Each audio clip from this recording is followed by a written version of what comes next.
অলিখিত quarter final, do or die match.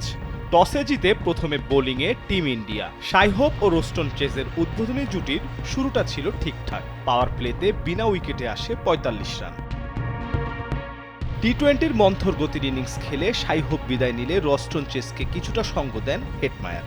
হেটমায়ারও চেজকে একই ওভারে ফিরিয়ে ম্যাচে প্রভাব বিস্তার করেন জাসপ্রীত বুমরা। এরপর আরও 2 উইকেট তুলে নেয় ভারতীয় বোলাররা।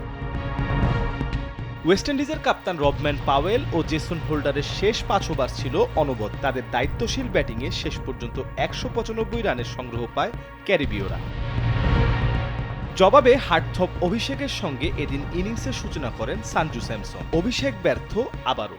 ১১ বল খেলে ফিরেছেন 10 রানে। দ্রুত ফেরেন ঈশান। পাওয়ার প্লে শেষে ভারতের সংগ্রহ 2 উইকেটে দাঁড়ায় ৫৪। পাওয়ার প্লের পর ইনিংসের হাল ধরেন সঞ্জু ও কাপ্তান সূর্যকুমার যাদব। সূর্যা বিদায় নিলে সঞ্জু 50 করে ইনিংস আগাতে থাকেন তিলক ভার্মাকে নিয়ে। শেষ 6 ওভারে প্রয়োজন দাঁড়ায় ৬০ রানের। পুরো ইনিংসে একাই ভারতের কাণ্ডারি হয়ে দাঁড়ান সঞ্জু স্যামসন। এবারের বিশ্বকাপে প্রথম খেলতে নেমেই গুরুত্বপূর্ণ ম্যাচে বাজিমাত। তাই সঞ্জুকে বলতেই হয় গেম চেঞ্জার। ৯৭ রানের এই ইনিংস সেঞ্চুরির চেয়ে কোনো অংশে কম। ভারতের জয় 5 উইকেটে। মির্জা সানোয়ার হোসেন, কালবেলা।